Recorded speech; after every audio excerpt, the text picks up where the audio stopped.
ومولانا محمدا عبده ورسوله صلى الله تعالى عليه وعلى آله وأصحابه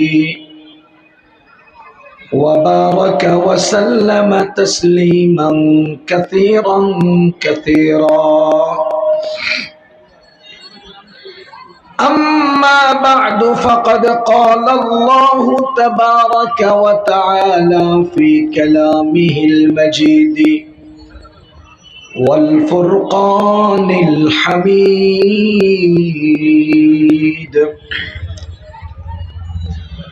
ومن يقتل مؤمنا متعمدا فجزاؤه جهنم خالدا فيها وغضب الله عليه ولعنه وأعد له عذابا عظيما. وقال رسول الله صلى الله عليه وسلم: سباب المسلم فسوق وقتاله كفر، أو كما قال عليه الصلاة والسلام. صدق الله العلي العظيم وصدق رسوله النبي الكريم، ونحن على ذلك من الشاهدين والشاكرين، والحمد لله رب العالمين.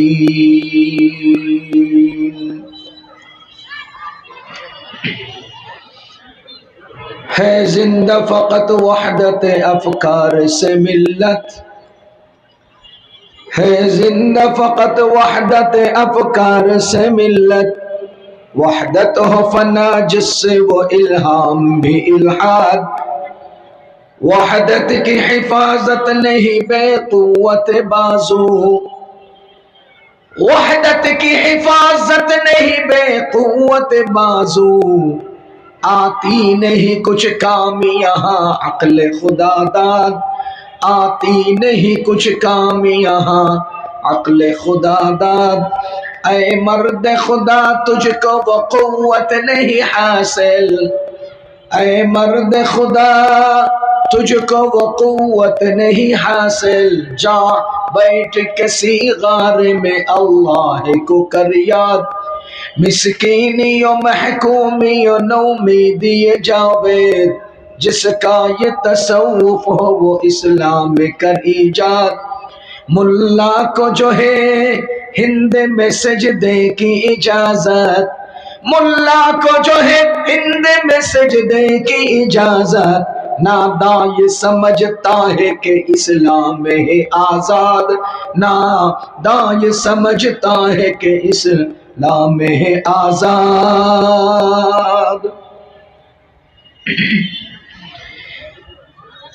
ইমাম সমাজ বাংলাদেশ বংশাল জোন এর উদ্যোগে আয়োজিত 2 দিনব্যাপী ইসলামী মহাসম্মেলনের দ্বিতীয় দিনের চলমান অধিবেশনের সম্মানিত সভাপতি সাহেব,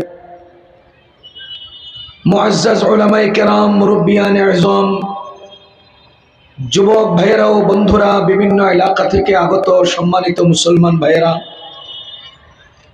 আল্লাহ রাব্বুল আলামিনের অশেষ মেহেরবানি, যিনি আমাদেরকে বাঁচিয়ে রেখে সুস্থ রেখে ব্যস্ততাকে উপেক্ষা করে দ্বীনি মাহফিলের আয়োজন, দ্বীনি মাহফিল শোনার উদ্দেশ্যে দ্বীনি পরিবেশে আসার বসার জমায়েত হওয়ার তৌফিক দিয়েছেন। শুকরিয়া আদায় করে জোরে সোরে বলবো আলহামদুলিল্লাহ। সম্মানিত উপস্থিতি, লম্বা কোনো ভূমিকার দিকে আমরা যাব না, ভূমিকা ছাড়াই একটা কথা মনে করিয়ে দিতে চাই। বাংলাদেশের অবস্থা জালিম সরকারের আমলে এক পাক্ষিক কোণঠাসা ছিল। বাংলাদেশের পরিস্থিতি আওয়ামী লীগ শাসন আমলে একপাক্ষিক জবর এবং নিয়ন্ত্রিত ছিল। জুলাই আগস্টের গণ অভ্যুত্থান, গণ আন্দোলন, গণবিপ্লবের পর সেই একপাক্ষিক নিয়ন্ত্রক অত্যাচারী শাসক দেশ থেকে পালাতে বাধ্য হয়েছে। এরপরে দেশের সাধারণ জনগণ তাদের পতনে, তাদের পলায়নে আনন্দিত হয়ে রাস্তায় মিছিল করেছে, মনে করেছে দেশ স্বাধীন হয়েছে, মনে করেছে দেশ অত্যাচারী মুক্ত হয়েছে। সামগ্রিকভাবে সামনের কাতারের আন্দোলনকারীদের চাওয়ায় দাবিতে বাংলাদেশের একজন পরিচিত ব্যক্তি ডক্টর ইউনূস সাহেবকে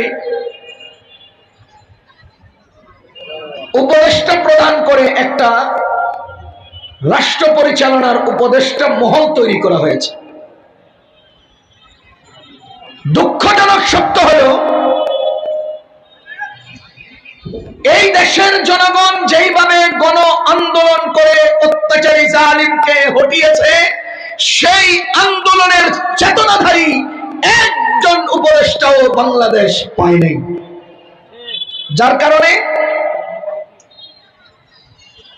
একপাক্ষিক অত্যাচারীদের অনেক সদস্যরা ওপেন মানুষ মেরে গুম, খুন, চাঁদাবাজি, রাহাজানিতে যুক্ত থাকা সত্ত্বেও কোন ধরনের ইমার্জেন্সি শাস্তির সম্মুখীন না হওয়ার কারণে দেশে নতুন করে আবার অরাজকতা তৈরির প্রচেষ্টা চালাচ্ছে। এই দেশকে নিয়ে আমাদের পার্শ্ববর্তী রাষ্ট্র অনেক গুটি খেলেছে, আরো খেলছে, আরো খেলবে। দেশের ভেতরে তাদের আধিপত্য বিস্তার, আধিপত্য ধরে রাখার চেষ্টা তাদের চামচাদের মাধ্যমে তারা চালিয়ে যাচ্ছে।